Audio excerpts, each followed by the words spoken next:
nice, well, we think a nice and informative agenda for you today. So on the basis that I just want the agenda to speak for itself.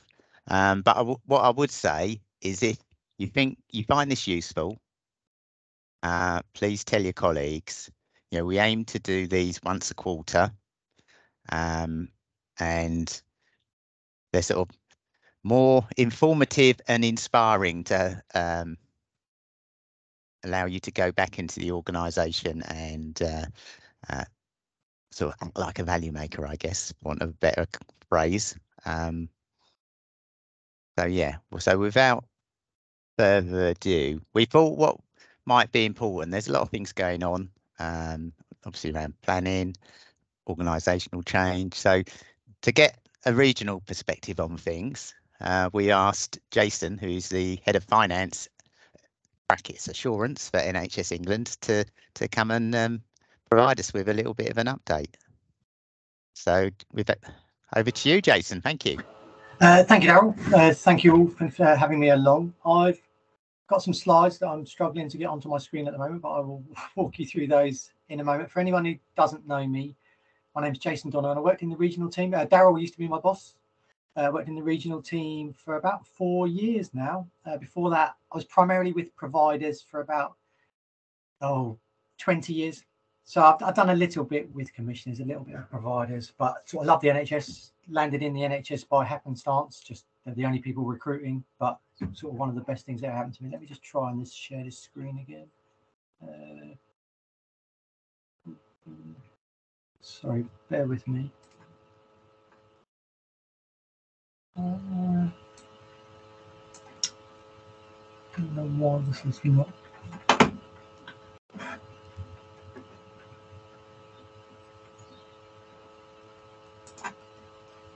Yeah, Jason, if you're having problems, if you want to forward your slides to me, I can. Yeah, thank you. Let me do that, Jane. Sorry, and I will. I'll do it. Apologies, everyone. I've not had this before.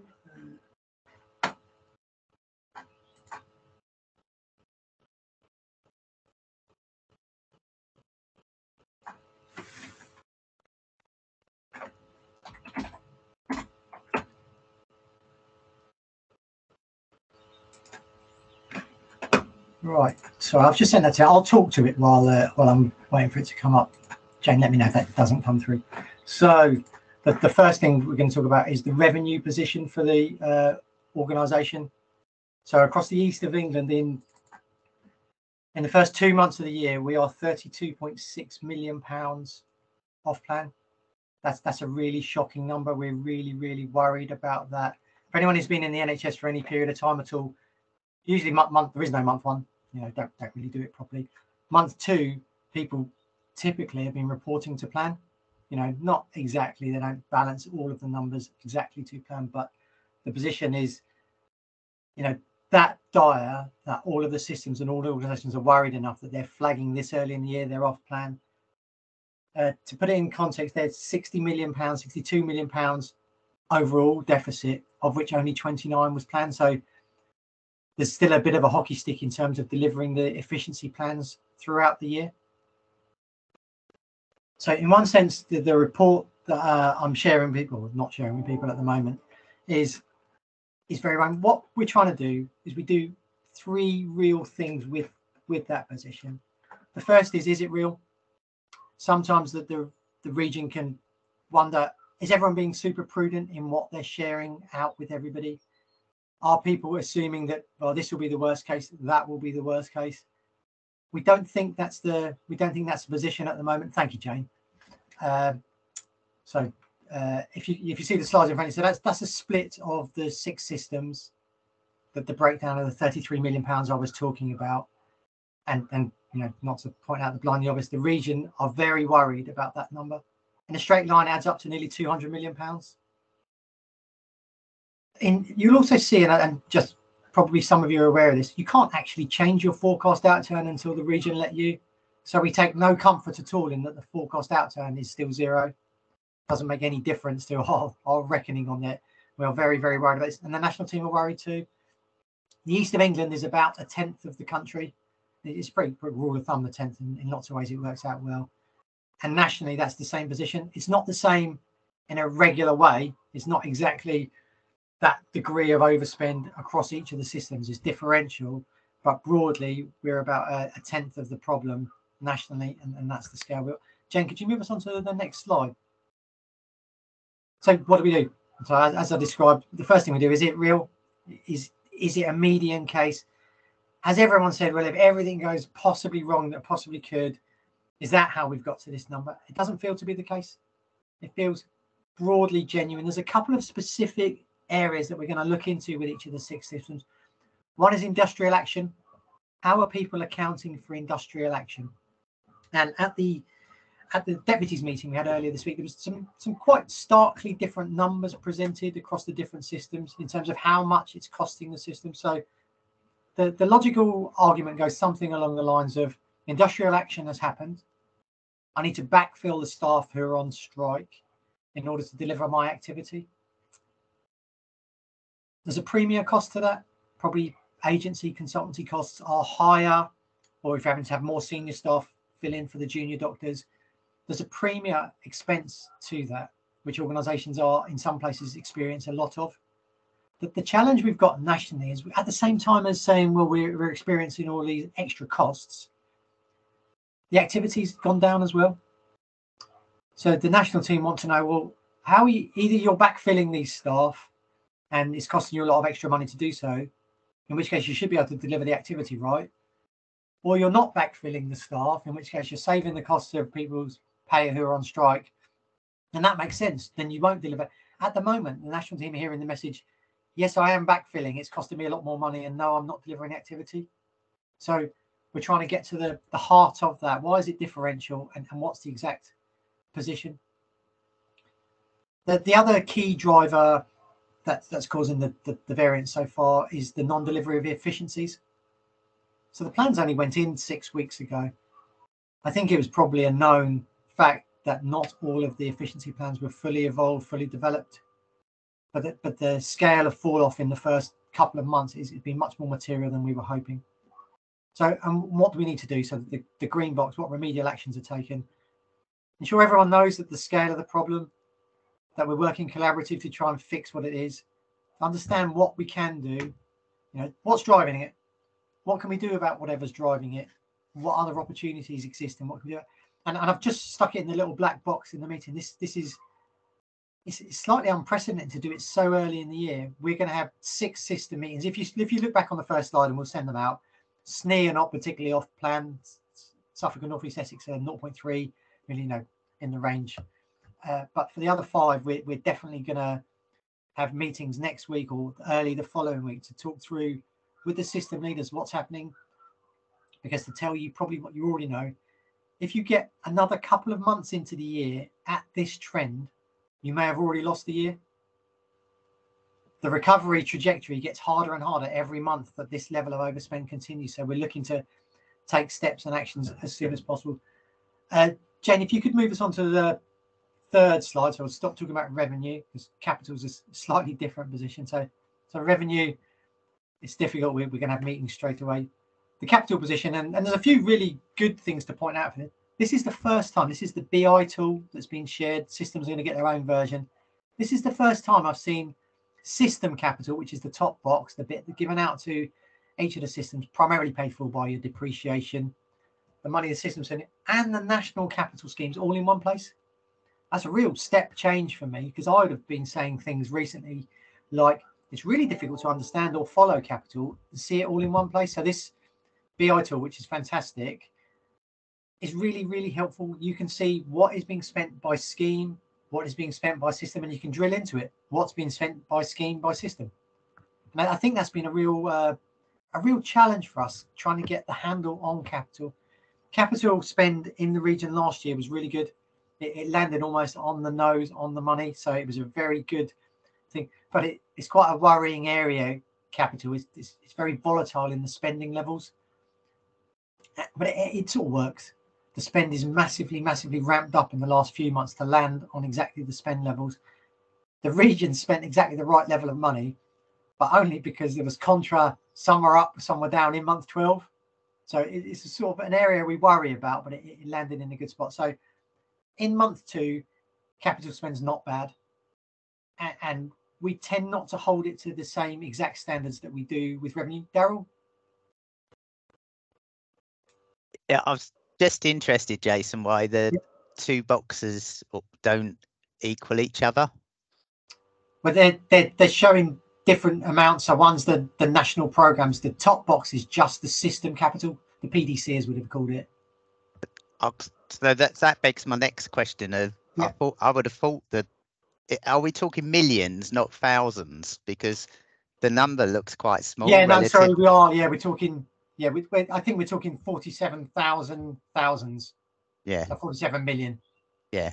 So the so the heading needs nuancing to reflect millions. Yeah. I think yeah, it's a national data set, but I think you're right. Probably just writing the word millions in there would make sense, and stick a dot in there as well. Yeah. Okay. But yeah, very big money. Probably should have started with some of the basics, like what capital is. Capital costs more than £5,000, lasts more than a year. Typically land, buildings and equipment. Land doesn't tend to, we don't buy a lot of land in here. It's just we do own some of it for sure. But typically upgrades on buildings and equipment. But one of the things that I've put on all of these slides is my email. So if anyone wants to know more about anything, I'm aware we're going whistle stop speed here. If you want to know anything about the stuff we're going through, what is it, what are you doing, and if you want a bit more detail, please just drop me an email. You can contact me via LinkedIn, etc. But the easiest way to get hold of someone else who works in the NHS is just to email each other. So for me, very happy to take emails if there's queries after. And Jane, if you could move us on to the last slide, please. So just a few things I wanted to pick up that are also focusing the regional mind at the moment. The year end, there's ongoing concerns around completing the audits for the 30th of June deadline. That's happening in lots of places. Anyone who's got BDO as an auditor is worried. There's other organisations who are struggling as well. It's primarily to do with capacity. And as you'll have seen, if you read the press, audit firms, some of them have taken a bit of a shoeing for companies going bust, and the audit wasn't thorough enough. Just the audit not carried out. So in consequence of that, a natural consequence to that, is that the audits are really, really thorough now. They're asking lots and lots of questions. In order to ask them more questions, though, they haven't got any more resource.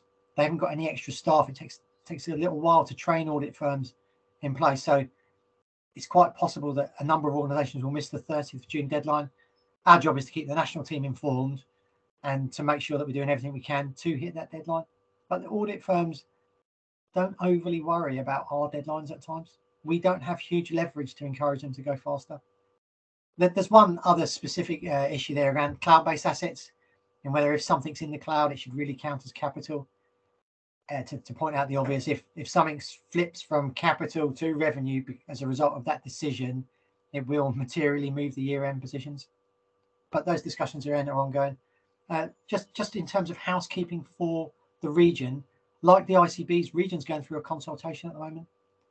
So, and that's a real haircut. So bullet point 1, there's a real reduction in the number of posts that will be in the regional team starting 1st of April next year. So that's a process that we're going through, and that's creating day-to-day challenges. We're trying to get the day job done. We've got recruitment freezes in place. As happens with all consultations, some staff are jumping because they don't like the uncertainty, or there's another opportunity for them, and we can only recruit on fixed-term basis.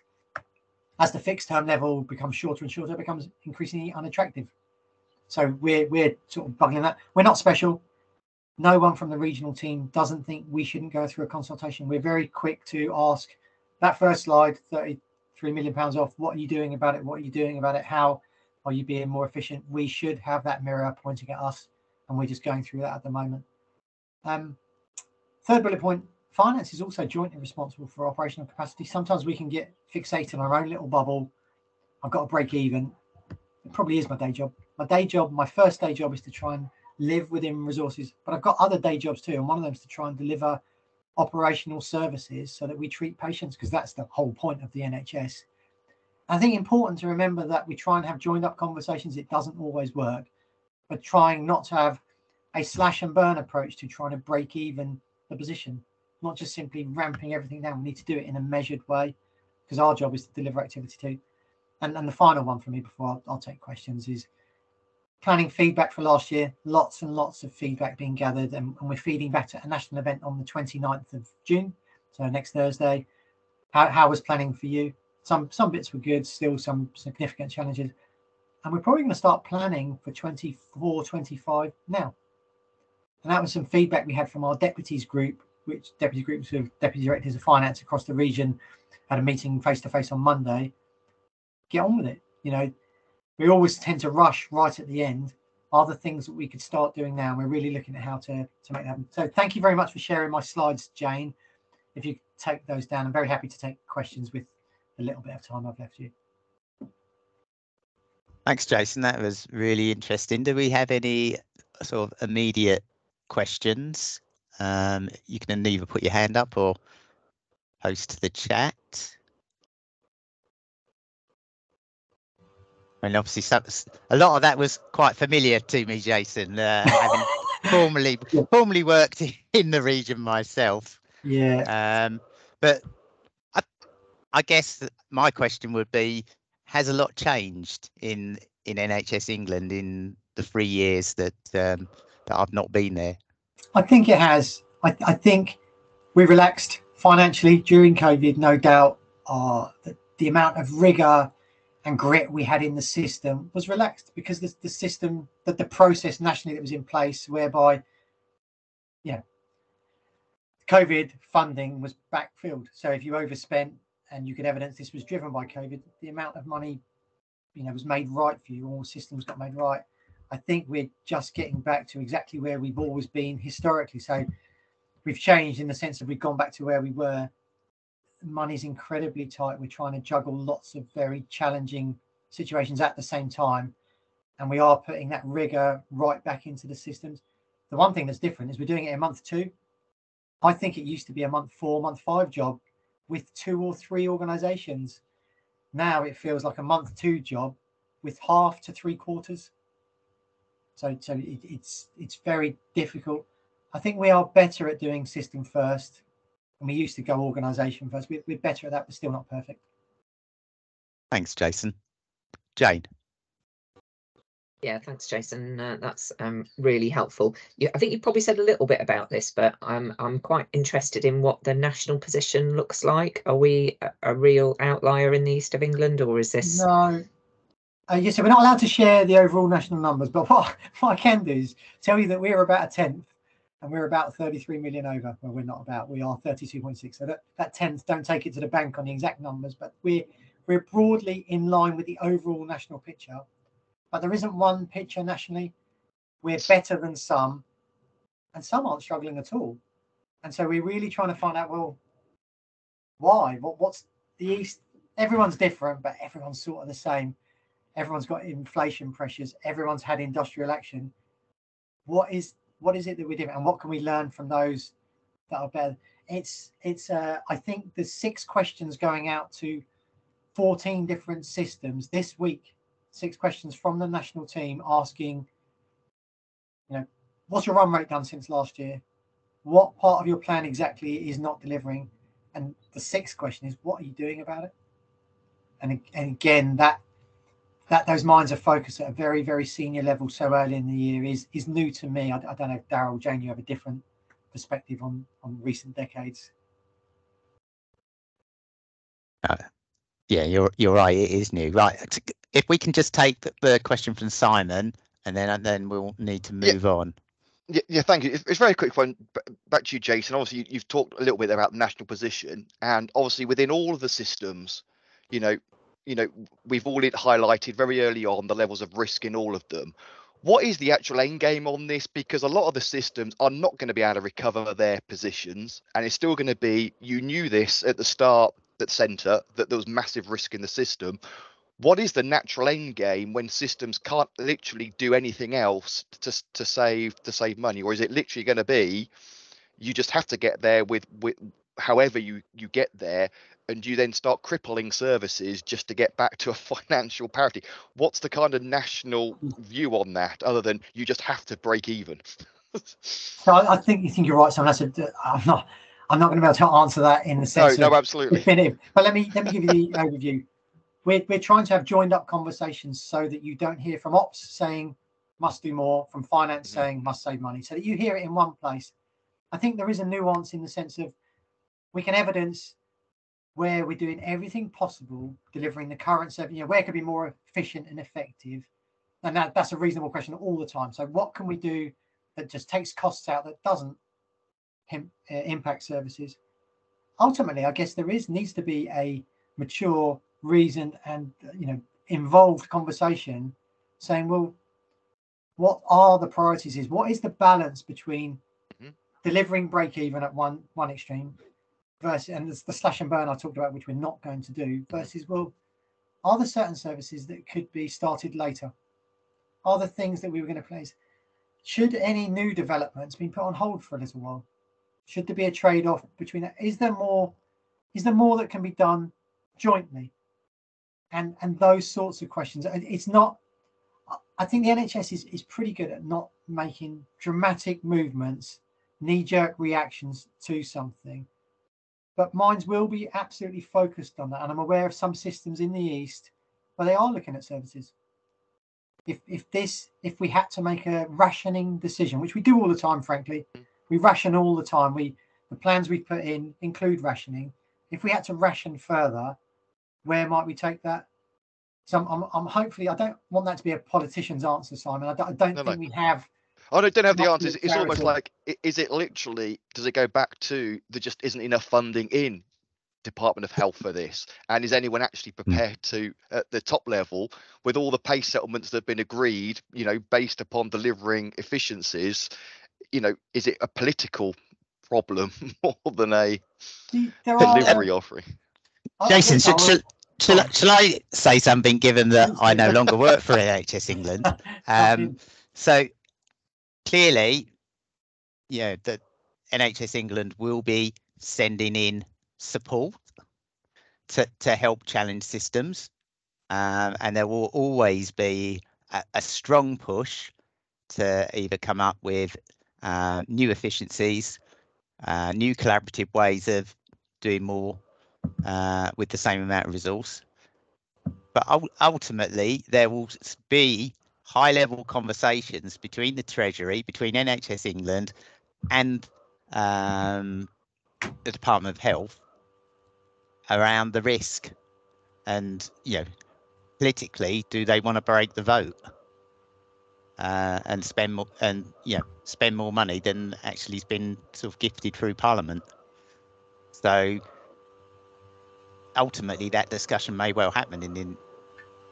We don't know what the outcome is. It depends how those discussions go, and whether people are prepared to let the NHS break the vote, which I think is unprecedented. I think we've come close a few times, but don't believe we've ever done it.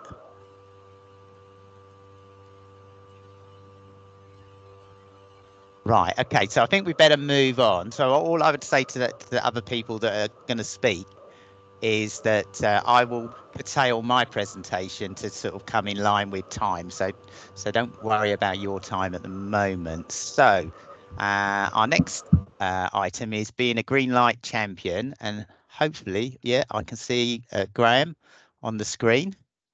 So if I can pass over to Graham, and I think he's got a few colleagues. Laura might be helping him out as well. So welcome. Yeah, unfortunately, Laura was unable to attend, which would have made it a much more interesting presentation, I'm sure, than the one I'm going to give. I will try and rattle through this, despite what you've just said, Daryl, just to try and make up a little bit of time. The project that I'm going to describe is basically centered around making services aware of the needs of autistic people in particular, and other forms of learning disabilities. I'm just going to briefly, so bear with me a minute, I'm just going to share a few slides with you.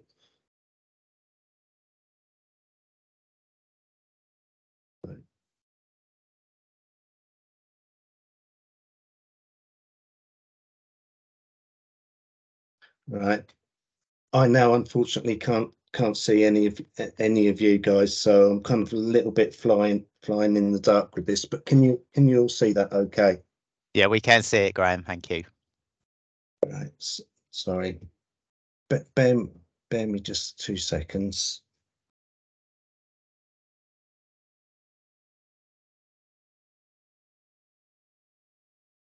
Sorry, can you just let me know whether you can see an individual slide or whether you can see the whole presentation at the moment? It's As the whole well. presentation at the moment. Yeah, Graham. that's. Bear me a minute. I'm just going to stop sharing. Again. Sorry, I've not had a great day with technology today. A fairly important bit of kit has failed on me.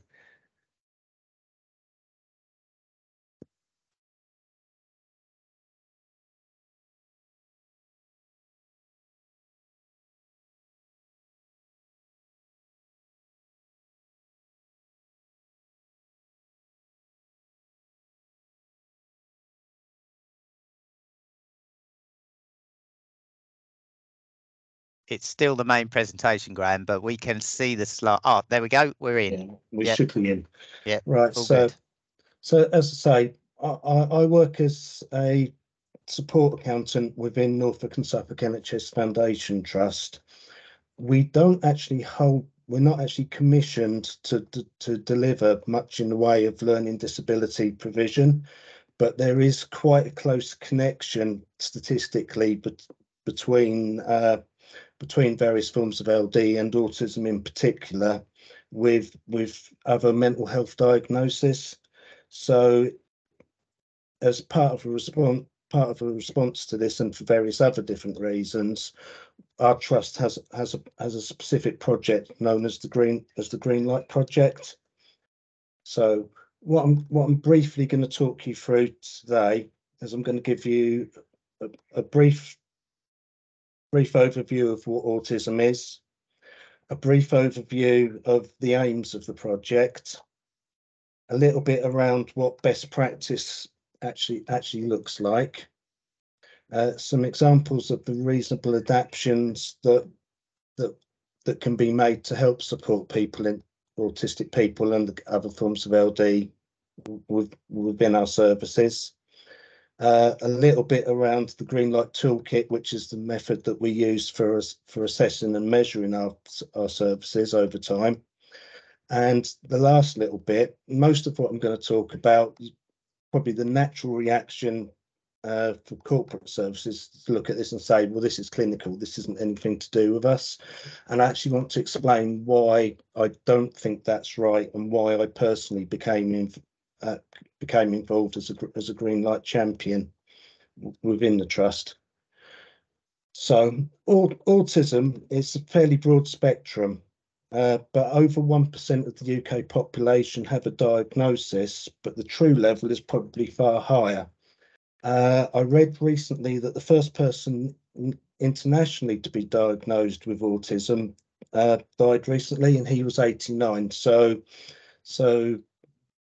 medically speaking, this is kind of relatively new stuff.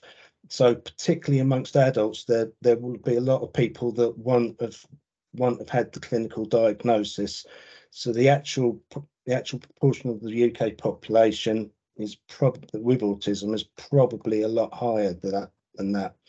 Factor into that also autistic people often try to mask their disability, and it's actually very difficult to identify that. So common difficulties that autistic people often face can be some or all or any of the fun. So social communication, social interactions, often autistic people are very non-verbal in their communication. They struggle in social contexts. They like it. There's a tendency to like routine. Often there's oversensitivity to sort of the five senses, and particularly things like light and smell. There can be issues with spatial awareness and issues in dealing with internal feelings, whether that's things like hunger or emotions. There's quite often they get highly focused on specific interests or hobbies to the exclusion of everything else. Quite often they will take things literally, and quite often they will suffer from extreme anxiety, which quite in some cases, but all cases can lead to sort of meltdowns and shutdowns. So as I said, our green light project has a number of aims, and the next two slides basically list all the names. What I've highlighted in red are the ones that I think are probably the most salient and the most relevant for you guys. The Green Light Champions, we're basically a network that works together to share best practice and to develop resources and for service improvement. And that developed resources bit I will come on to further on there, because that's part of the reason why I do feel that this is actually quite relevant to finance functions. Obviously, we're looking to promote inclusivity. We're looking to aid discussion with the group and to offer support and guidance. And again, I will touch on that at the end of the presentation. And we're looking to provide solution-focused work to improve service provision, which to me sounds an awful lot like business partnering.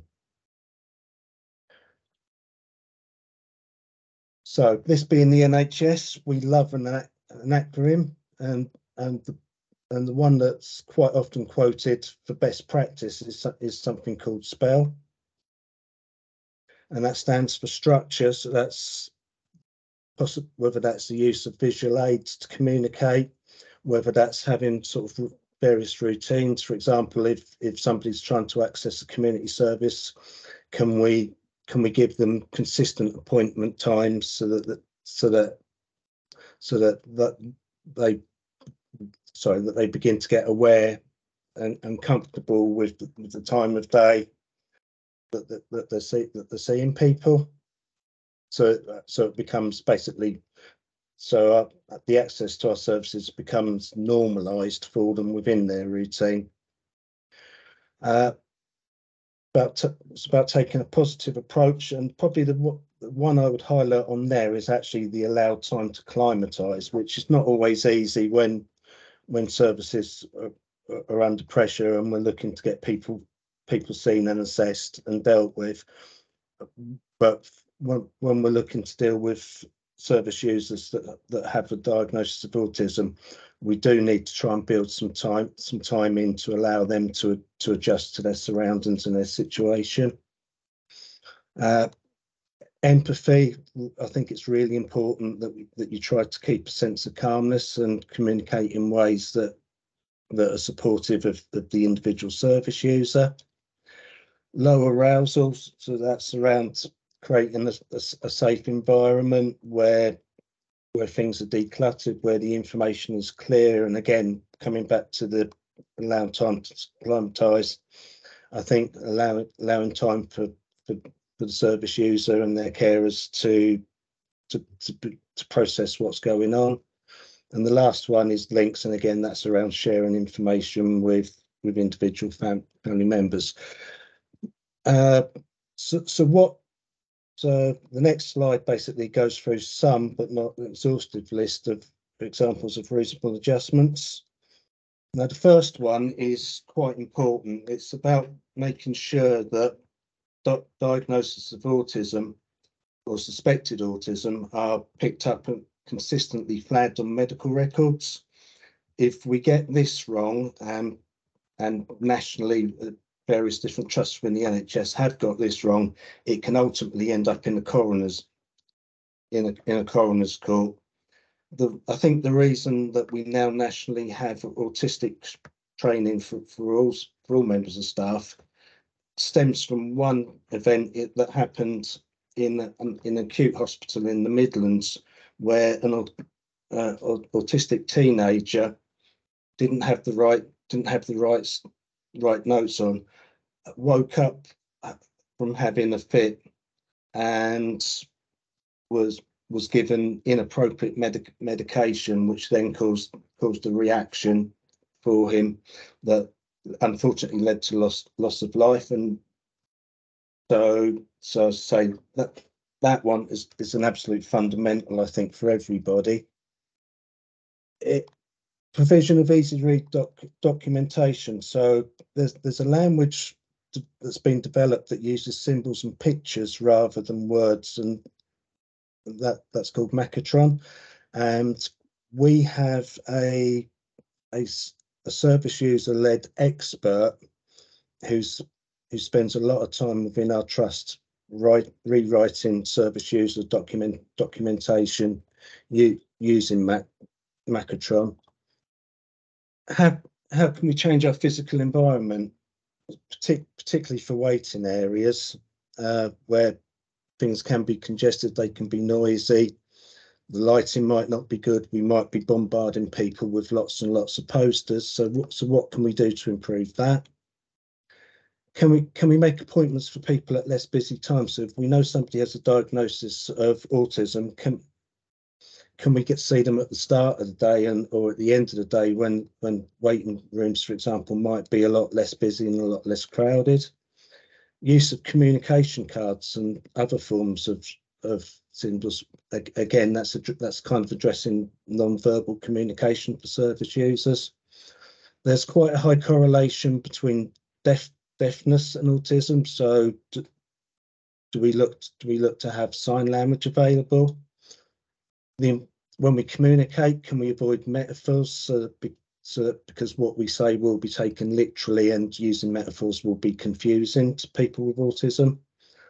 Can we do things like familiarization visits? So can we actually bring somebody, if somebody's got an appointment, can we bring them in ahead of time and get them used to the surroundings that they're going to be seen and assessed in?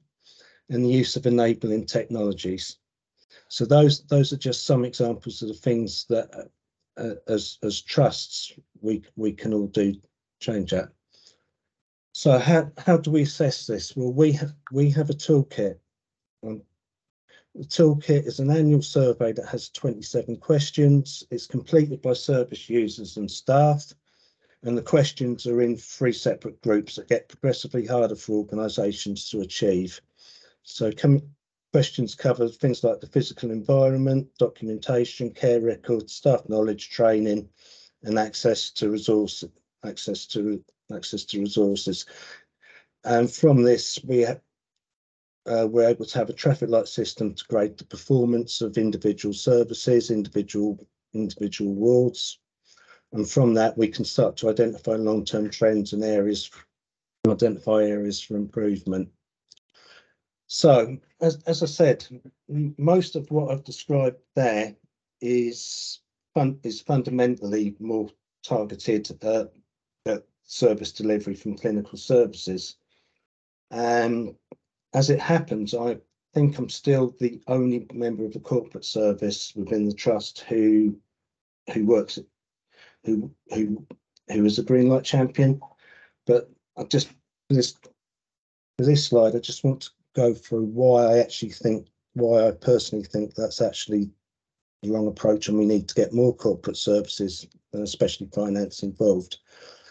For a start, some financial services, for example, cash offices, will have direct contact with service users with the diagnosis of autism.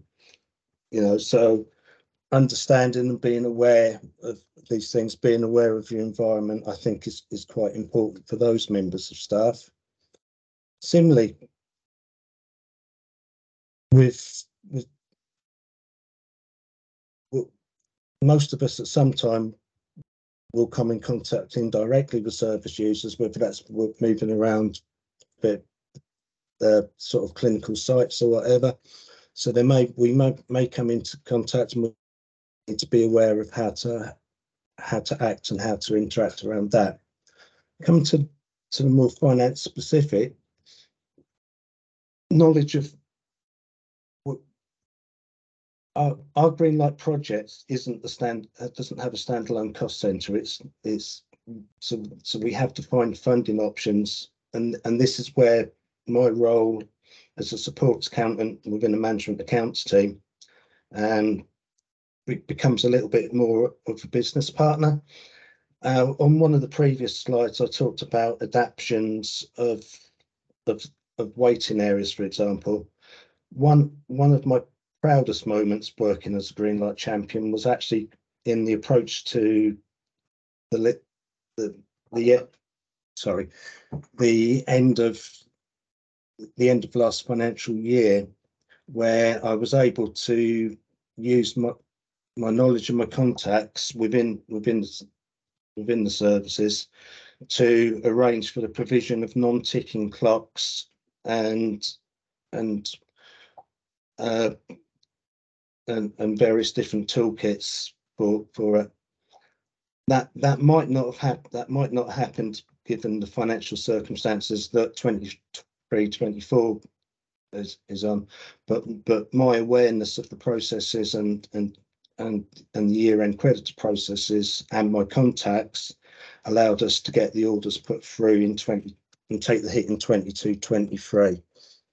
And the final point on this, and this is an area that I want to try and develop further, is that the number of budget managers that we as a region deal with, law of averages says that some of them must have learning difficulties, some of them must be autistic. So what do we need to do to adapt our communication when we're working with them?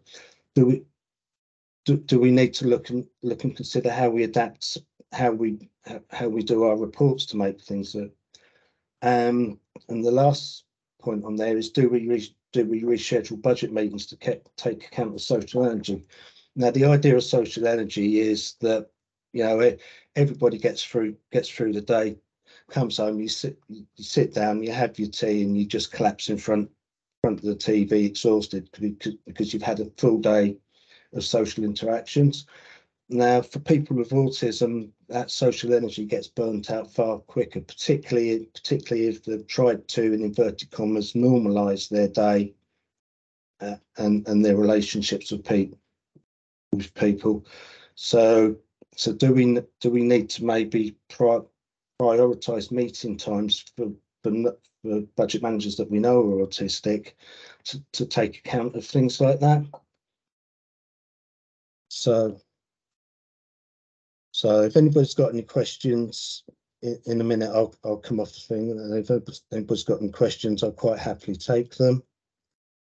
But finally, thank you for indulging me and listening to me. But please remember, when you've met one person with autism, then you've met one person with autism.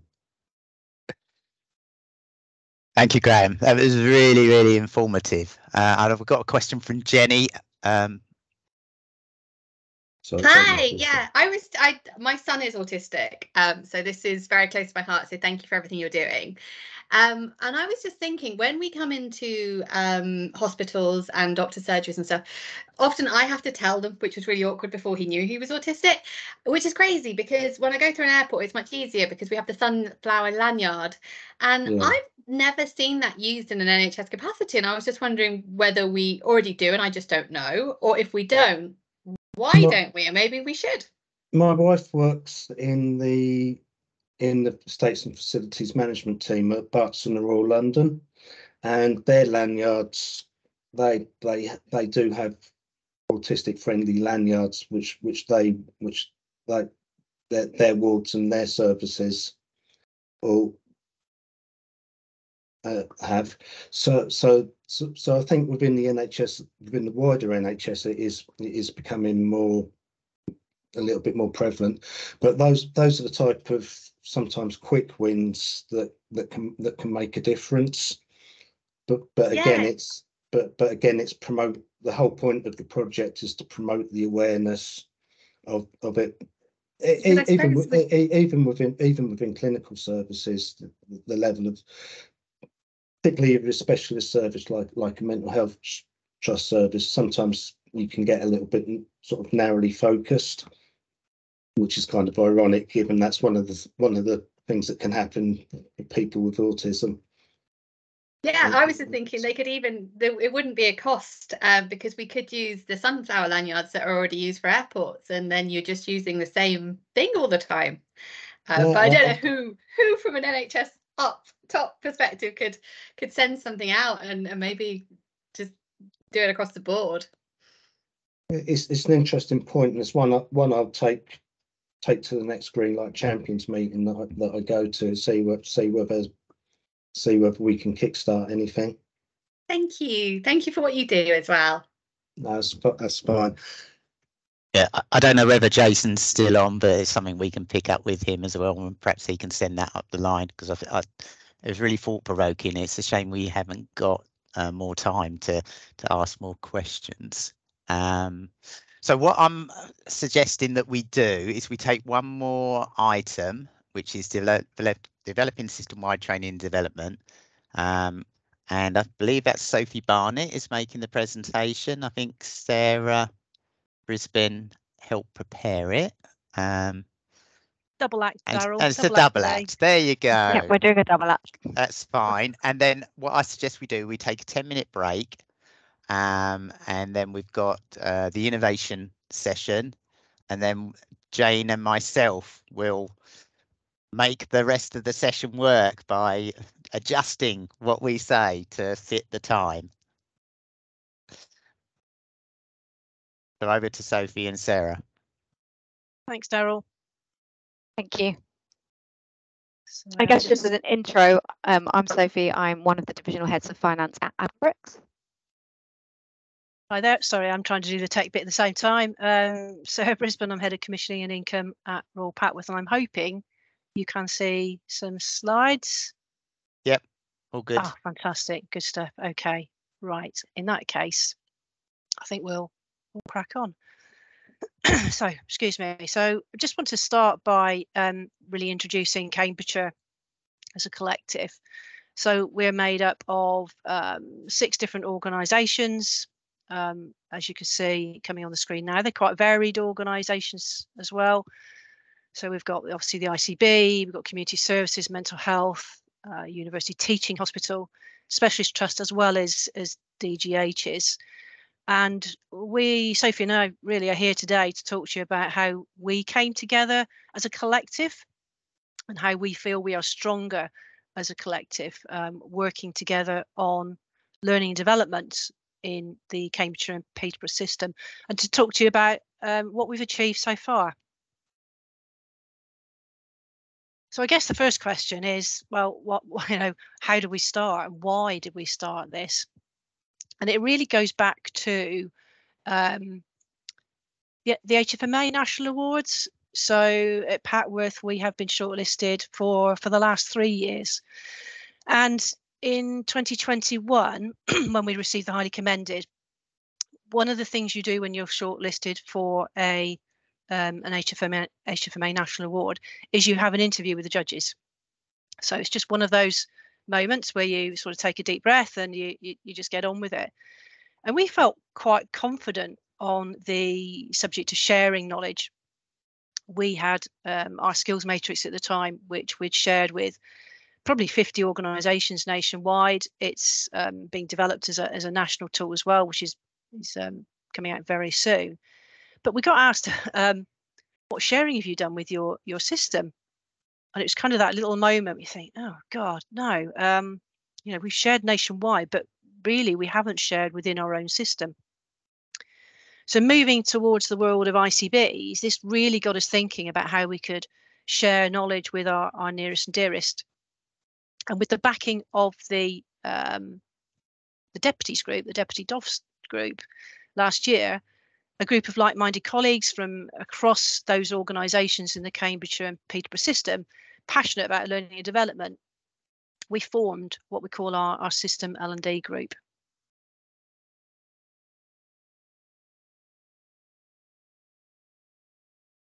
So we've been working together for about 15 months now. It's gone by quite quickly. And one of the first things we did was come up with a bit of a vision, which Sarah has kindly put up on the screen, which is essentially to make our system the best possible place to work. And we've also come up with 4 key objectives slash kind of aims of areas that we wanted to focus on.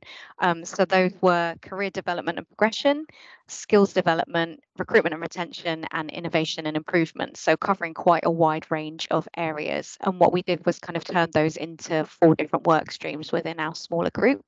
I'll go into those in a little bit more detail, but just before we do that, a bit of a mention on the kind of structure that we've got and how we fit into the wider ICS.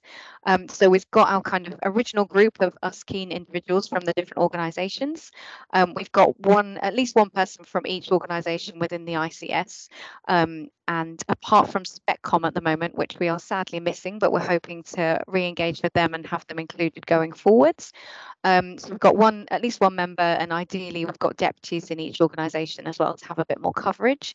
And we're from quite a wide variety of bands and different kind of financial areas. So we've got some income people, financial management, financial accounts, etc. So we've got quite a broad range of people in our kind of monthly group. We meet monthly on Teams, ably chaired by Sarah, and then we report back into the system deputies group on a monthly basis, and then they report into the system CFOs group on a quarterly basis, which might seem a bit kind of heavy in terms of formal reporting, but it's actually been quite useful for us in terms of having one real clear line of place to go for kind of asking questions and getting approval for things rather than us all individually having to go through our different processes. Which obviously would take quite a long time. Everyone knows that kind of thing takes much longer than you would like. So it's been quite useful for us to just have a real direct line up to the CFOs and hopefully make a bit progress more quickly.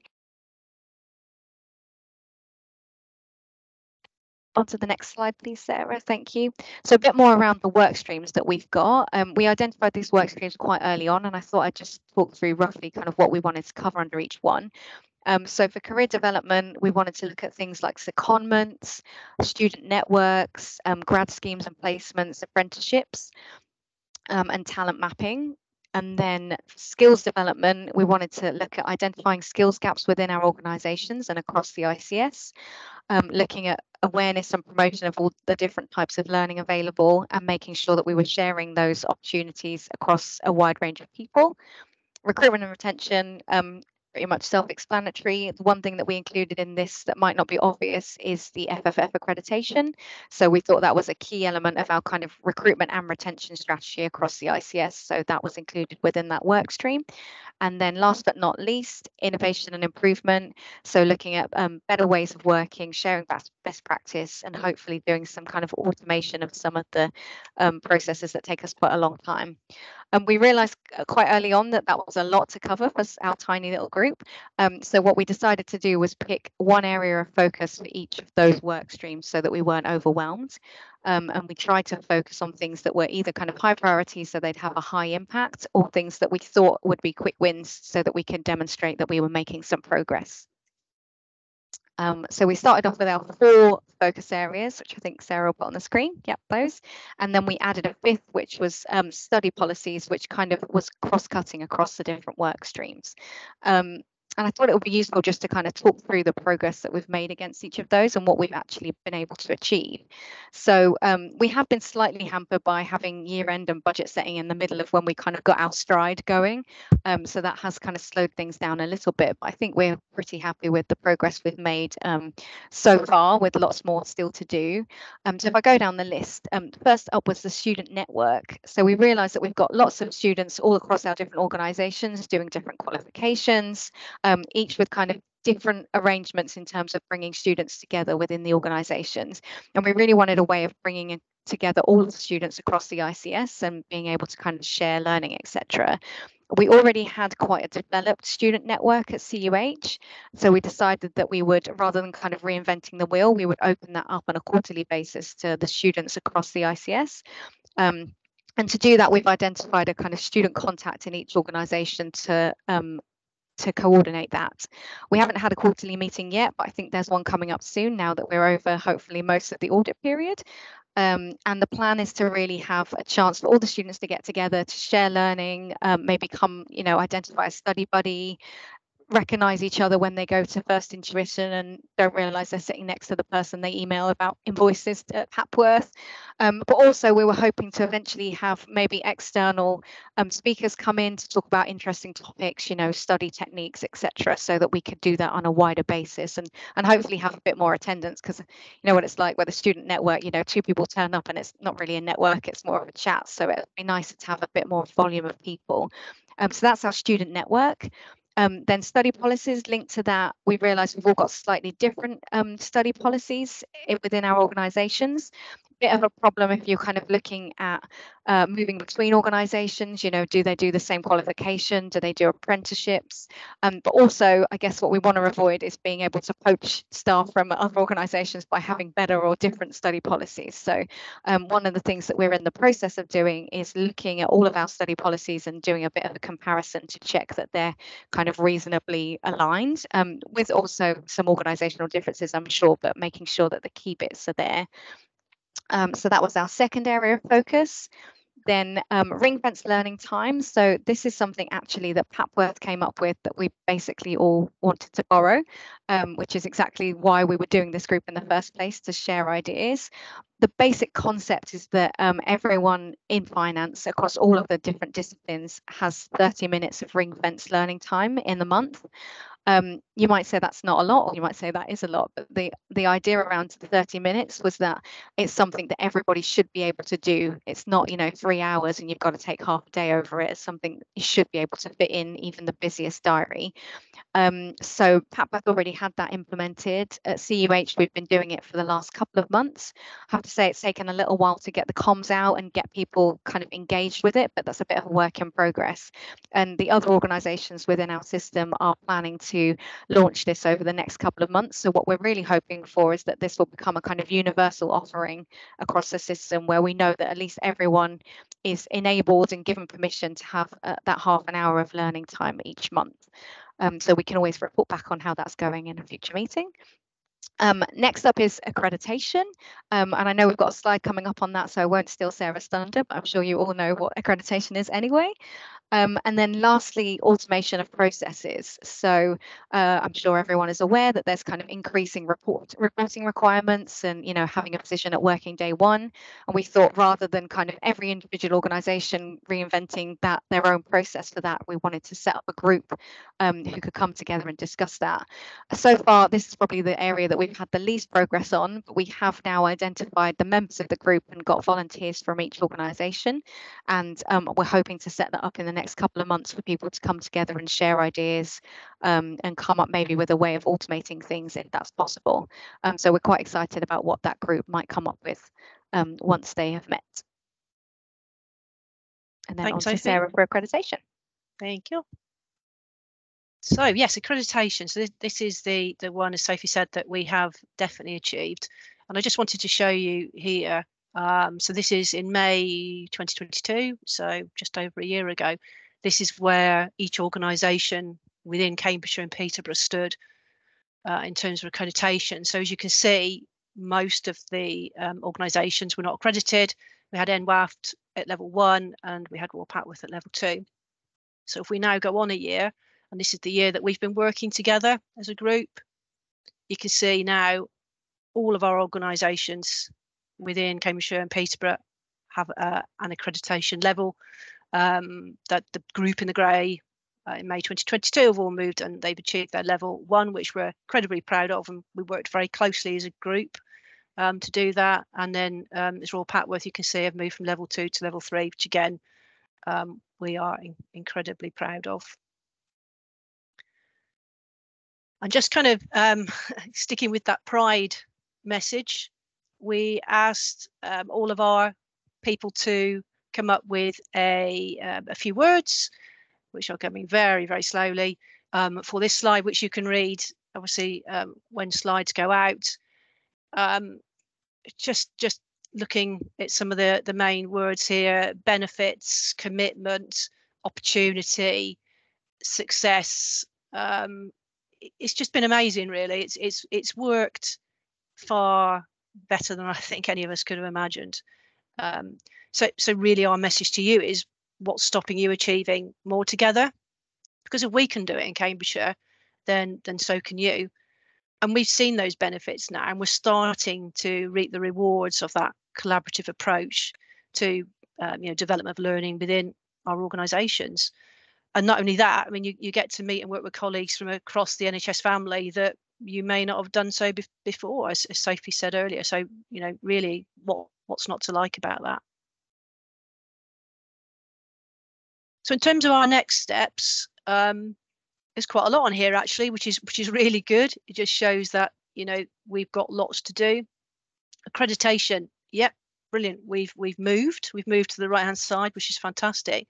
We want more. We shall be supporting each other to reach the next level, and that includes the recruitment of more accreditation assessors across the patch.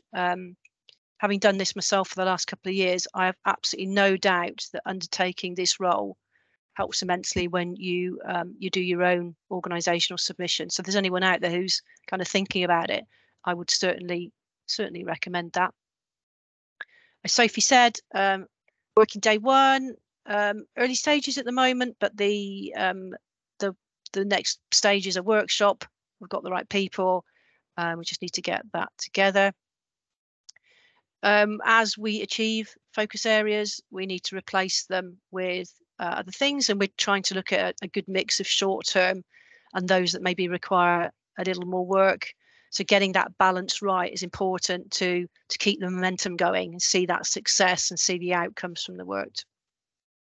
A link to this, we'll be looking into further innovation and examples of best practice. Quick wins, we know there are quick wins out there. A number of organisations have lunch and learn sessions, for example. I think at Addenbrooke's they call it hot topics. We've already discussed how we can expand that to the wider system, so maybe holding quarterly joint sessions. And in terms of engagement, this isn't all about the small group who meet monthly. We're looking to find the right people in our wider organisations for these task and finish groups. So bringing more of our colleagues into this culture of sharing and networking within the system. And as a group, we are encouraging each other to submit applications for awards and to think more about how we celebrate success, both within our own organisation and within the system. We are all doing some really good stuff, so let's shout about it. And we started this encouragement culture at the back end of last year for the regional conference in February. And as well as submitting far more applications for the regional awards, 2 out of the 6 award winners were from C&P, which is absolutely fantastic, but that's just the start. And we feel we're only going to get stronger. We feel like we've got a great foundation now from which to work, and we've got some really incredible people involved.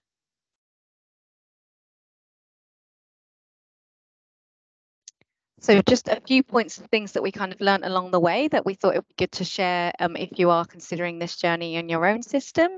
The first one up is dedicated time. So I think I'm right in saying that none of us have dedicated time in our own kind of normal job roles to do this kind of thing. And whilst that was kind of okay at the start with an hour a month, once we started doing things like accreditation, I think that become a bit more of a pressure. So it's a good idea to kind of get a bit of dedicated time agreed up front if that's possible. Next is the structure. So we would definitely recommend having that reporting structure that I mentioned earlier, where you can kind of go through the deputies and up to the CFOs of the ICS rather than trying to approve everything in your individual organisations. I think that also adds a bit of kind of pressure that if you've maybe got one person in the link that isn't necessarily engaged or hasn't got time, if it's kind of done in that meeting, that kind of puts it in front of them and gets them to look at it. So that's quite useful. Senior support. So I think we probably all say we've got relatively good senior support at this point, but we did start the group quite organically. And so it maybe was there in different levels to start off with. So I think it's a good thing if you can to kind of get that early on. And that's kind of linked to the structure as well.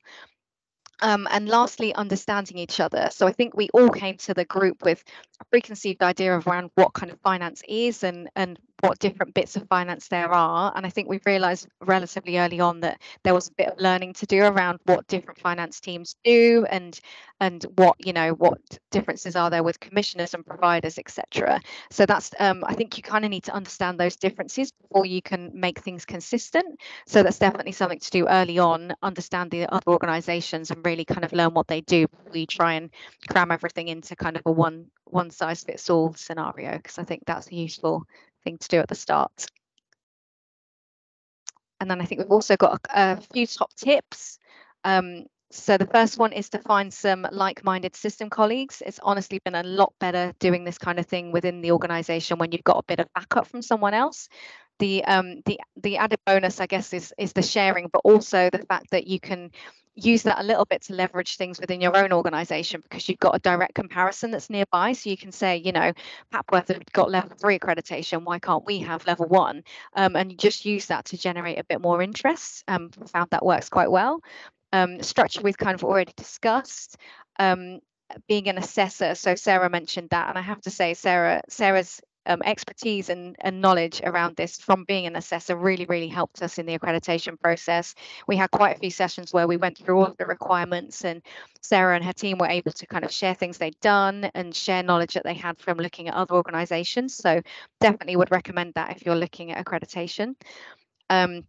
Innovation, just trying something new. The 30 minutes was definitely new at CUH, and I think people have kind of embraced that and started to pick it up and use it. So I think, you know, don't be afraid to put something out there. Really sharing as much as possible, and the whole purpose of this group is to share as much as we can, and I think we've definitely benefited from that. You know, rather than making your own induction checklist, CPFT shared theirs, we all adapted it for our organisations. It's just things like that that meant we didn't have to start from scratch, and I think none of us, I think would be fair to say, none of us would have achieved the accreditation without being able to share those things. And you know, we're all NHS organisations, so there's no reason why their policy isn't broadly relevant to you rather than you writing it from scratch. And then last up is, as Sarah mentioned, involvement of colleagues in the wider teams. I think it's good to have a kind of keen group of individuals, but you can't really make those changes within your organisation if you don't have the buy-in and the expertise from other organisations and other areas within your organisation. So I think that's been quite key in terms of trying to engage as many different areas of finance as possible to make things happen. Fabulous, thanks, Sophie. And I think, last but not least, what's really important is to celebrate those achievements. I think, yeah, we need to be better at it, but we're learning, and actually having so many of those organisations in our system get their L1 this year has really helped this and made us think about this a bit more. So, oh, and it's going again. Hopefully it'll go on to the next slide, which is just being a little bit of a pain on, so bear with me. There we go. So we just wanted to leave you with a few thoughts from Professor Michael West from the King's Fund Leadership Summit in 2017 on how we can ensure collaboration across boundaries in healthcare. So I probably don't need to read this out, but I'm going to anyway. Success of these collaboratives will depend upon the compassionate system leadership across organisations that historically have little experience in working together to bring about change at the scale and pace that now seems essential. That's definitely been applicable to us, you know, particularly in terms of culture. And we know what's required to meet the challenges facing the NHS, high levels of innovation within and between organisation. And now the key is for leaders in every organisation to make it happen by recognising that innovation takes courage, persistence and confidence. And that's something that is, to get that courage and be courageous is a lot easier as it is a group, and you're stronger as a group. And that's where we feel we're at the moment. So that's the end of our presentation, but certainly not the end of the good work we're doing. And perhaps for you and your system, it's maybe the beginning of a new chapter of working together. So we'd be happy to take any questions if anyone has any.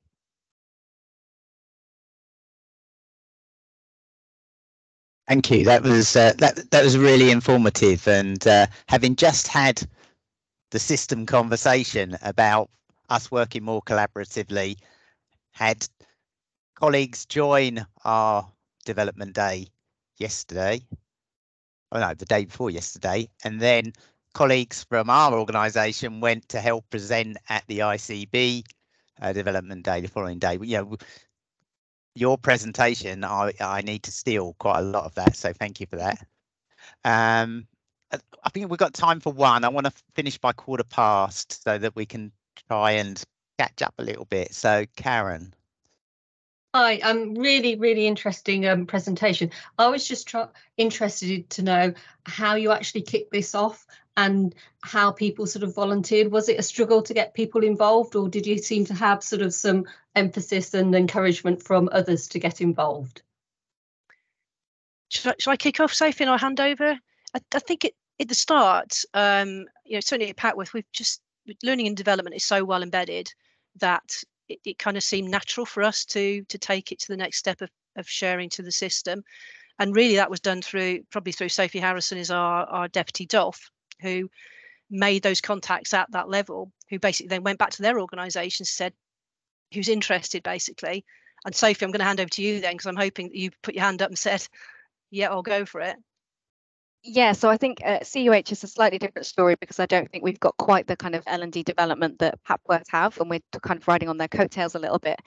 So it was more a case of asking for volunteers, and I stuck my hand up. I think, to be honest, to start off with, you just need one keen person to start the ball rolling and get things going, and then hopefully that person, or at least I've tried to involve others and try and convince others to get involved. So I think start with one and then grow it from there. Jenny, if it's really quick. It's quick. Karen, I'd love to link up with you because one of the things I think would be really interesting is a Power BI innovation forum, and Milton Keynes were very present yesterday on the Power BI training. There were lots and lots of people. So I was talking at that at Power BI training yesterday about setting up a national Power BI forum, which I put forward to the innovation board, but I think that would be an interesting innovation for the whole of the NHS. So just if anyone's interested, something I'm trying to move forward quietly. So I'm trying to make some noise. Thank you. That's it. Oh, that's really helpful, and SNE would like to be involved in that. Yeah, we love Power BI. Okay, right. So it's 12:15, and can we take a 10-minute break and come back at 12:25? Those people that are going to speak next on innovation, please stick to the time, and that will leave 15 minutes for Jane and I to sort of cover our last two sections. So see you all in 10 minutes.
Good to see you're on time, Helen. I just had to have a little practice about how to show full presentation on screen without it filling up the two other screens that I have. Yeah, there is a skill to that. Oh God, I was going, where is it? Where is it? Where's that Oh. tick box that I need to find? I found it now. Oh, well, Helen, I need some lessons because I always fail and then can't work out what to press to get anything to work. But anyway, It's under slideshow and it's called use presenter view. You have to tick. Oh, thank then you. I'll you're have a look okay. at that. There you go. Oh. There you go. I'm just about to do a presentation, Paul. Okay, sorry, that was my husband.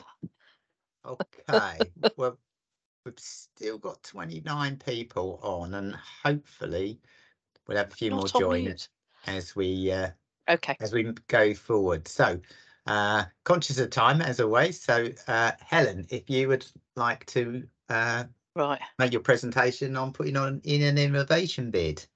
There we go. Hopefully you can all see my screen. All good. Then I've got to work out how to go between the slides. Right, so Jane kindly asked for me to do this presentation.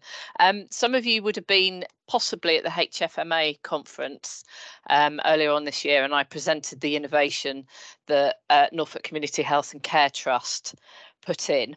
And on the back of that, that's what I've pulled together in terms of this presentation.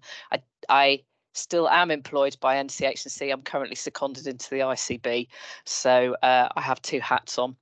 But yeah, so I thought, right, let's keep it simple because that's what you want, people. Nice and simple, nice and easy to follow. So let's hope it moves on. Right, let's try that. There we go. So what's the point? What's the point of putting an innovation in? Because a lot of us keep talking about how busy we are. So this is the context. Why do innovations? Well, it provides a means to share big and small ideas. It's all about the workarounds that we've all found in our own jobs. And it's also, as with the previous presentation, finding new ways of working and putting that in and sharing it and having a platform to share it. So I actually come from a commercial sector. I used to work for Unilever for a couple of decades, and they had a thing which was invent once and deploy. Stop faffing around. If somebody's got a good idea, get it in and deploy it out everywhere so everybody gets a benefit from it. But it is about that. It's about doing that. It's about it's preventing the reinvention of that sad old wheel that we have. And it's about borrowing with pride, going, God, great, they've had a great idea. We'll do it instead. Excellent. On a slightly different note, it is a requirement of an FFF accreditation. So even if you can't be motivated in any other way, that's quite important. So that's part of the requirement for going through the accreditation process for the different levels within the FFF. So how do we do it? What's the process? So I had to go and remind myself what the process was. And I've tried to make this as simplistic, but have everything in the presentation, which I'll email to Jane at the end so it can all be shared around. So the first thing you have to do is to find the One NHS Finance website. So for anyone who's never been on it, you just have to Google it and there it is. It's quite easy to find. I've put the link in here. Then there's a box which I've copied on the right hand side. You have to click on the Finance Innovation Programme, discover more. Gives all sorts of background in there, lots of stuff to read. It also gives you the submission guide. It also gives you the link to actually submit an innovation. And there's also the innovation library in there with all the different innovations that have, is it about the past 2 years or am I being over generous? It is about 2 years that it's been going. I've also put the link in there for the innovation that NCH&C did. It's a bit of self-promotion there. The important thing is to register, because if you don't register, you can't get to access everything. And it is so easy to do, because I had to re-register myself with my new NHS Net email so that I could get back into the system. It is so easy, and you get an email straight away and it's done. So it's not difficult at all. What I've put in here is the frequently asked questions from the submission guide. The submission guide is quite big. But these are I went straight to frequently asked questions is always the place to go to, because 9 times out of 10, the first question you'll be going, oh yeah, that's the question that I have. So I'm not going to go through these in detail. I will be making time up. Daryl, you'll be impressed. There's lots in here, but there's lots of stuff in here which says what your word limits are, how to fill it out, how to kind of set it up so it's easy to follow. Because the people who review these are known as peer reviewers, and they're just people like us who have a lot of stuff to read through. So if it's all in a consistent format, then it's easier to read, easier to understand, and easier to follow. So I won't dwell on the frequently asked questions because they are useful, but there's 14 of them, as I found. I assume they get added to as more ones come up. But so what happens once you've submitted one? The excitement is it gets reviewed. If it's accepted, it gets reviewed by peer reviewers.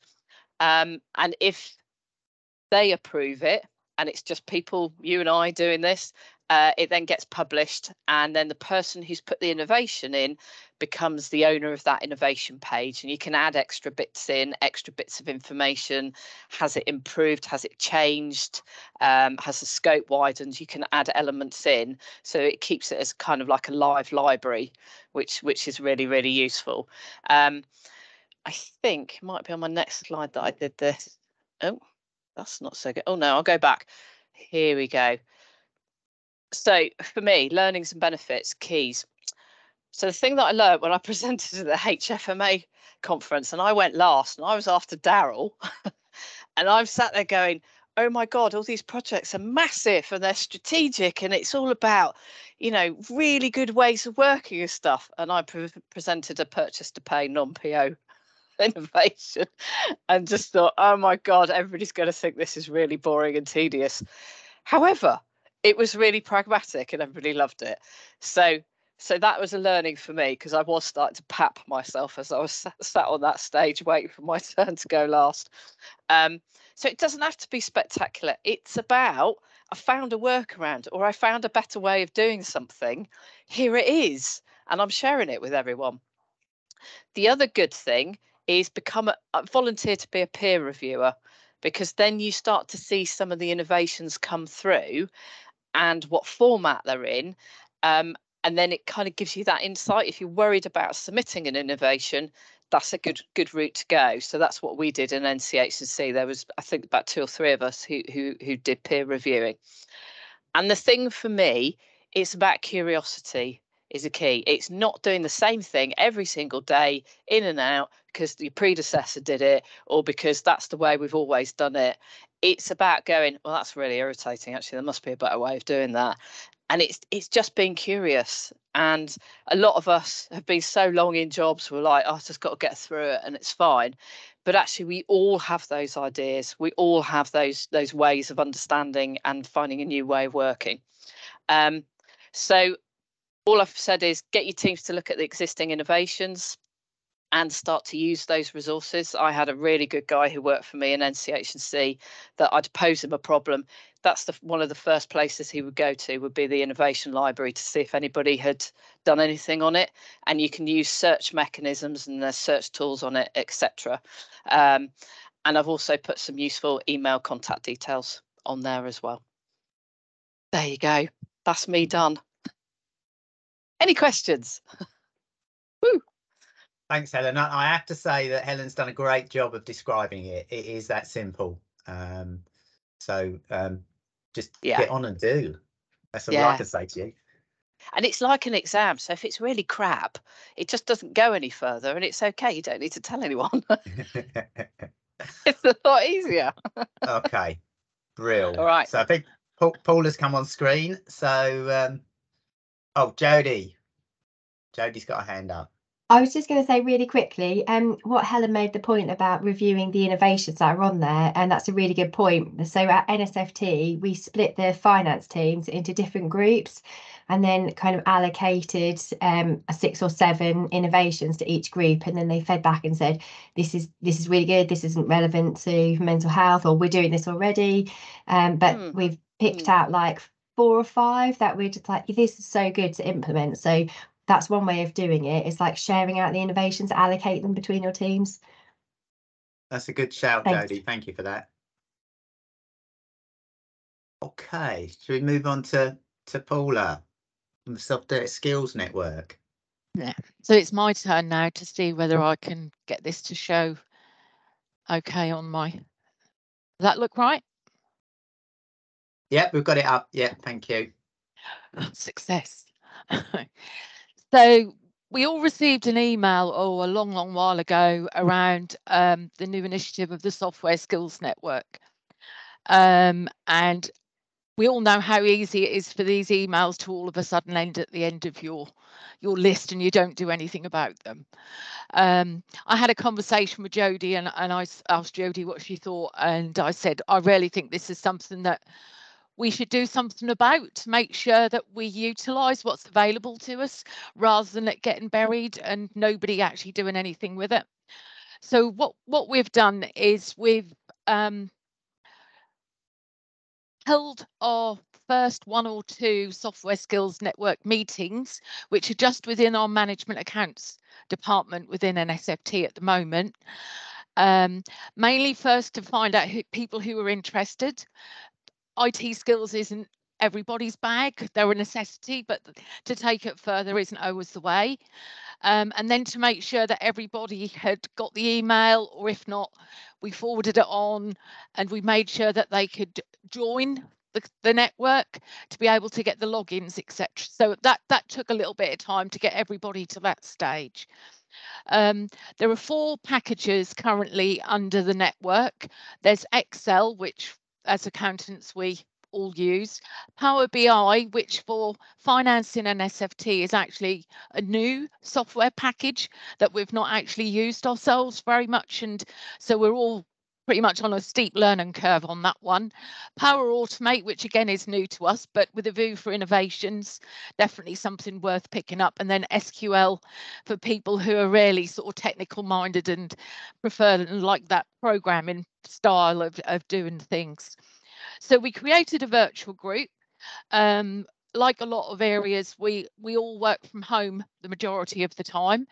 And so this also enabled us as a management accounts department, gave us another opportunity of getting together where we don't see each other that often. So it actually works quite well for that as well, to keep in touch with everybody within our own department, even though we're all working from home. And while it enables us to work towards acquiring this recognition in respect of our own technical abilities, the group provides support to each other while we're doing our own individual journey. So if anyone's having any problems, we can contact someone else who's been on there who we know is looking at the same software package as us, and we can then support them wherever they're getting stuck and work together on it. There are 4 levels within the skills network. The first 2, all of the information to get to level 2 is contained within the network's team channel. And there are clear instructions as to what you need to do. So the first one is about watching some videos and doing bits and pieces, and to get to number 2, there's a piece of homework you can do which actually proves your skills, and then you have to submit that and almost like get it signed off, and that will give you your level 2. Level 3 is where it starts getting interesting, and that's where it then links in with the innovation side of things. It's how you can use your newfound skills and develop them further, and actually then enable you to submit innovations through the innovations forum. So we're currently all looking at levels 1 and 2 and working towards those, but our aim is then definitely to take it on to be able to go even further. And the top level is for any of us to then become a software educator, and you have to have a proven knowledge of a system, and also show that you have done some training in that system to other people as well, so you can prove that you're educating people. But I think for a lot of us that one is quite a long way off, and we'll leave that with the experts. So as I said, we're fairly early doors on this, to be honest. So the future for us is, as I said, we're all working towards our level 1 and 2. But our longer aim is to develop individually to the best that we can be within our chosen software package, but then utilise those skills to enable us to look at how us NSFT do things and see what innovations we're able to develop utilising what we've learned. We're very fortunate in the NHS that we are given these opportunities to learn these new skills. And it's imperative then that once we've got them, that we utilise them to develop and improve the way that we work within finance. I've put the website down there for where you can go on and join to get the links and everything. But that's where we're at the moment. But obviously further down the line, I'd be more than happy to come back when we start seeing some of the fruits of our labour. But this is a relatively new project within NSFT, but we've got quite a few members within management accounts who are interested in it, and I've also been asked to speak to our financial services colleagues and then ask if they're aware of it and take them through it as well, so we're broadening it across the wider finance department as well. Thank you, so I kept Paula. that nice and short and sweet for you, Daryl, as well. That was brilliant, and yeah, straight to the point, really informative. It's something else I'm going to pinch. God, that is the benefit of coming to these sessions. There's so much to steal. Has anybody got any quick questions for Paula? We've actually caught up a little bit of time. Jane. Oh, well, not really a question, but just want to say that that's absolutely fantastic, Paula. Thank you. I mean, I'm just dipping my toe into Power BI and I'm trying to learn myself, but actually now I've just learned that there's a whole resource I can have a look at that will hopefully I can do at my own very slow speed. So fantastic. Just thanks ever so much for covering it and for speeding through so quickly. Thank you. I hope you enjoy it. It did my head in the first hour I did the proper course. It was like information overload. So I think this is like an easier way in. I will give it that. The other thing about this forum is the level of honesty that we have when we're sharing with each other. I think it's the age. It doesn't go in as quick as it used to. Yeah, I'm with you on that one, Paula. Right. Okay. Any other questions? I mean, it was so clear. I don't think we need any other questions. So thank you, Paula. That was brilliant. You're welcome.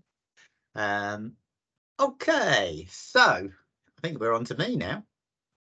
So let's see if I can actually share my screen. So I will be relatively quick, I think. Famous last words.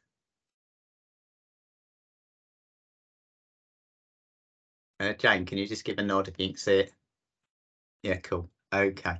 So you may or may not know that the region has, well, it's in its third year of investing in HFMA Bitesize short courses. And basically what that means is that you can have a license for 12 months. And I think it's currently there are 19 different courses that you can undertake. I did them in about 6 weeks during when lockdown first came, because it was my brainchild when I was working at the region to invest in this. And clearly, if I was going to be a champion of it, I had to know what was in it. And I have to say that I found all the courses informative. Yeah, a lot of it I knew, but not everything. You know, you always learn something. So we're just going to cover what are they, who can access them, how well are we doing in using them, and what do staff say about them. So it'll be really quick because these are the courses. Now, I was going to talk about them a bit, but in the interest of time, I'm not really. There's a guide that we'll make available that gives you more information on each of the areas. But effectively, it is covering anything that you would want to know about NHS finance. Some areas in the acute, some areas in the commissioning, some is in primary care. So it's something for everybody. That's all I can say. And the thing is, if you do 5 courses plus the NHS finance, or including the NHS finance course, you do get a certificate that you can put on your CV. Everyone likes one of those. Okay, so yeah, I'll quickly get these up. Obviously, there's some wider things. Health economics is really interesting because from an economics perspective, the NHS doesn't really work, but it's how you can apply those health economic principles to healthcare.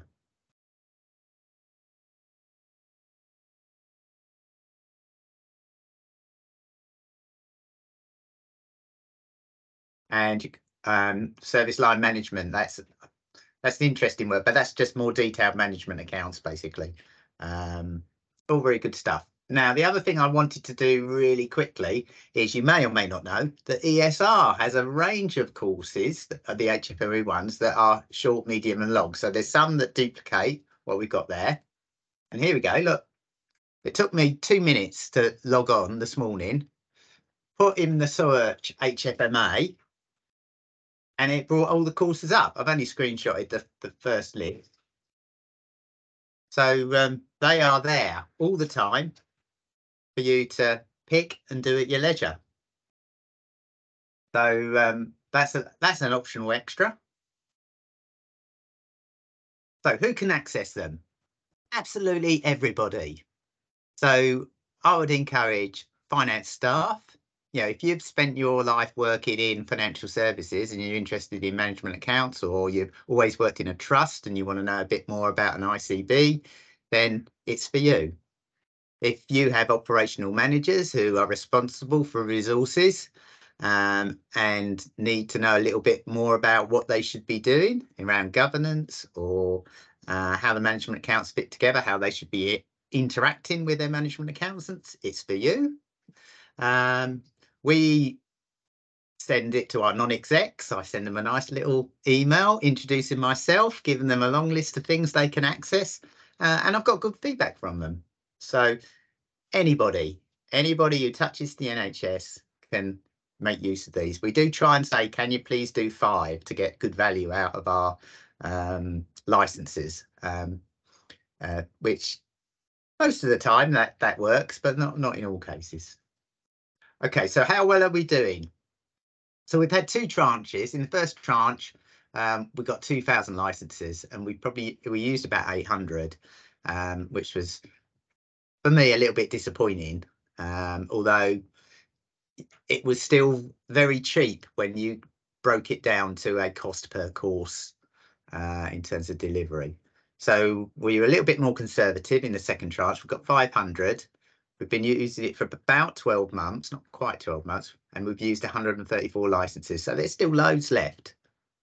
Yeah, and there are literally thousands and thousands of us who work in the NHS across the east of England who could use this. So yeah, we should be using up 500 and asking for some more. So all I would say to you is, please support it, encourage your staff in the finance department and your staff outside of the finance department to consider it. So as you can see, courses completed. Obviously, the obvious reason why there was so many completed in 2020 was because we were all locked down and had bugger all to do. So so that was really good, and it sort of slowly had less and less interest, and we could do with just reinvigorating it. So if you can help me do that, that would be brilliant. And why? It's because this is rate the relevancy. So very relevant and reasonably relevant, almost eats up the whole cake. Rate your knowledge before. You know, a lot of sort of weak and average, but then afterwards, most of it is positive. So people do find it useful.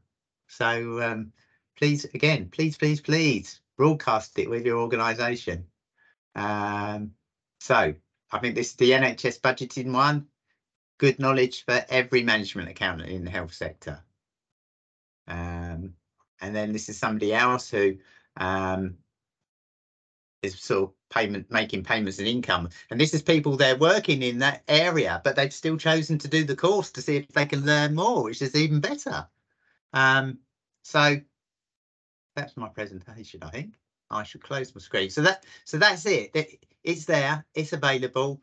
We will circulate the guide, and it has the reference right at the end, where you sort of register. And I've forgotten, Jane, you might have to help me out with what they call the little code, unique code you have to put in. But yeah, I can't remember. Can't remember now. Yeah, please get in touch with us. We can send you all the details of how to log on if you need them. And I'll do a bit more, just making me think I'll do a bit more pushing through my various different channels. Daryl, thank you so much. I'm going to zoom because we've literally got 10 minutes. So I'm going to zoom through my slides. I wanted to do a quick poll and ask people whether or not you are seeing the packs that I'm producing every couple of months after we have a board meeting. But polls are beyond us today. But if you can stick in the chat whether or not you've seen them, it would really help me. These are not quite the same as being circulated, because what I've done is I've pulled out a few things to highlight. But I'm literally going to speed through this in 9 minutes. So let's go. First of all, first thing to note, and this is all particularly aimed at FSD leads, but it's really relevant to everybody.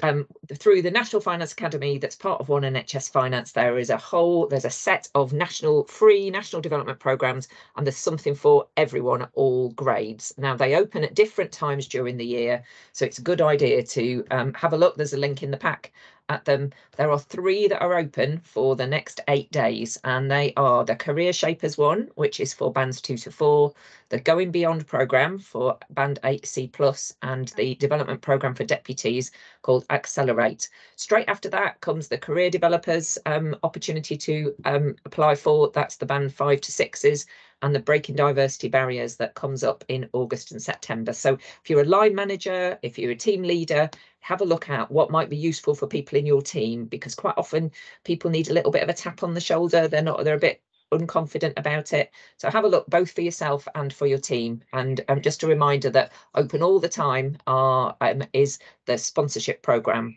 which is you can apply for whenever you would like to. Any questions on any of that, give me a shout, but please don't miss out, because they open once a year. So do have a little look. Right, you will have seen these in the pack that I've circulated. Just one in terms of Skills Development Network and the wonderful Lizzie's area. She has circulated a training needs analysis request to fill in. If you're struggling with the form, get in touch, because we can send it to you in another way. We want to make sure that the programme for this year contains the kind of things that would be useful. She's already done her wonderful stuff in setting up all the Excel, Power BI, VAT, all the standard courses. But we want to know, what's pertinent for this year. Do you want presentation skills? Whatever it is, we'll do our best to provide it, but we don't know if you don't tell us. So please do fill that in. In terms of HFMA, loads and loads of events coming up, lots of lunch and learns, which are extremely popular. You literally can sit there and listen to it while you're having your lunch. So we've got ones coming up on the ambulance service and personal impact and career stories.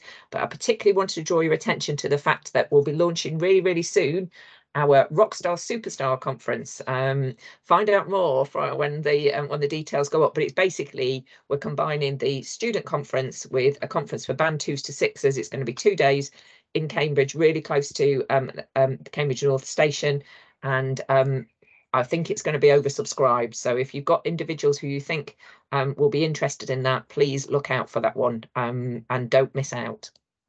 In terms of One NHS Finance, a big event coming up in a couple of weeks' time, which is the One NHS Finance Summit. There's an opportunity to join that online, and I'd seriously suggest, if you're interested in this kind of area, have a look at the programme and certainly come to some of the sessions. There are talks from Julian Kelly, the National Finance Lead, as well as the launch of the Talent Management Programme, and also the kickoff of the second conversation, which will influence this whole agenda. So people remember the consultation that happened to set up One NHS Finance, and now coming back round to how has it worked and what can we do better in the future. So do get involved in that if you've got the chance.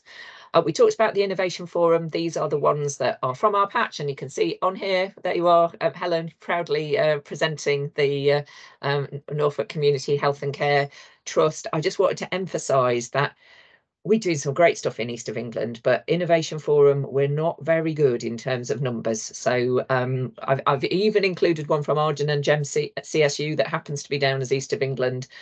Even though they're wonderful colleagues, it's a bit cheeky of me to include it. We've only got 5. And that includes wonderful work from Helen and Daryl in terms of encouraging their trusts. So please, please, please. Oh, and NSFT. In fact, all the stars are here today. Yeah, we've got NSFT on there as well. Please, please, please do have a think about submitting an innovation. And with Helen's guide, you can see it's not something that's completely onerous. It's very doable, and you'll be sharing, hopefully helping somebody by sharing something that you've taken the time to work out. I'd also included lots of things about Software Skills Network. So thank you, Paula, for your session on that. And there's just a slide in there just about all the bits you can get involved in on the Finance Innovation Forum. But just in terms of those innovations, the next deadline, you can submit your innovations at any point, but they have a cut-off time for the next round of peer reviews, and the next cut-off is at the end of June. So if it's something that you're thinking about, do have a look in the next few days, but don't let that put you off. If you miss that deadline, you can do it at absolutely any time. So I'm nearly there now.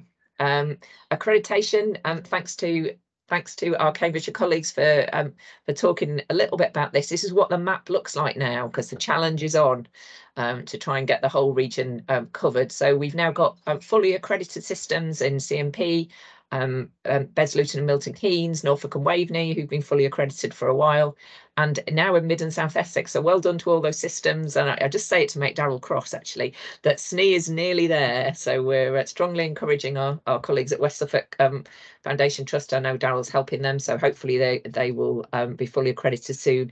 And we're working hard with the Herts and West Essex system. There's a little bit of room to go, but just to say that had some really positive conversations with that system, and hopefully things are moving in the right direction as far as that goes.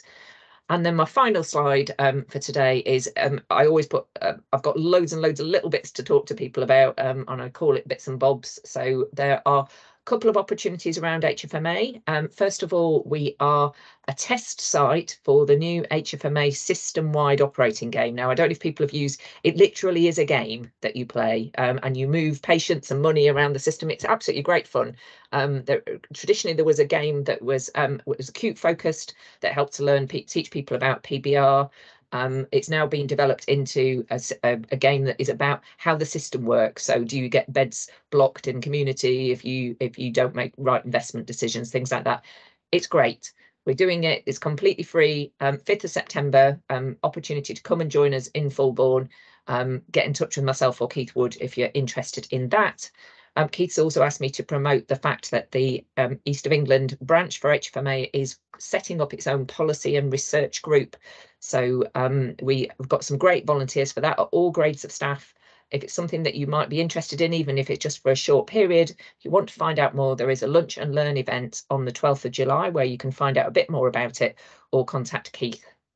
Oh golly, I can't talk this quickly. Right, NHS England, East of England are running Access Accountancy work experience placements in November.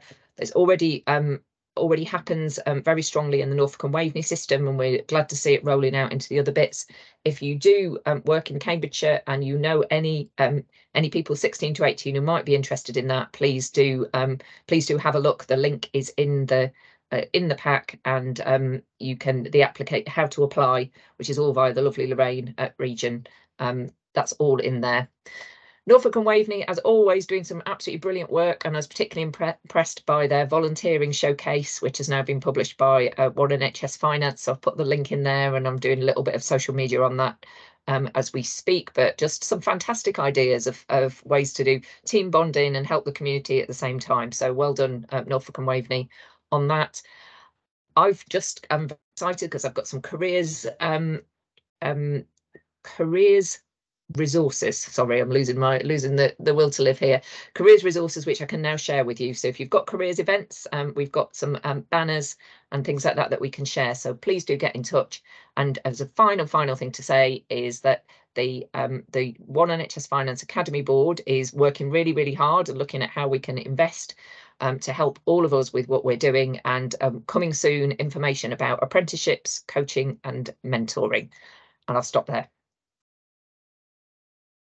Brilliant, Jane. That just leaves me 1 minute to sum up. So thank you everyone for making in the time to join. If you found it interesting, please tell your colleagues for next time. So we do run these once a quarter.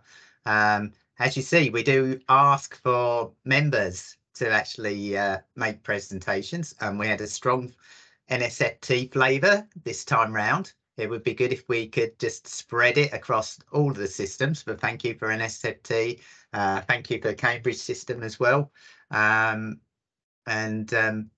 Yeah, it would be good if perhaps we had one from each system next time round. So we'll see if we can make that one work. But again, thank you for your time. Enjoy the rest of your day, and we will see you all soon. And if you've got ideas on what we should be presenting, then post it to the chat or contact myself or Jane. Thank you for your time again. See you soon. Thank you very much. Toodaloo.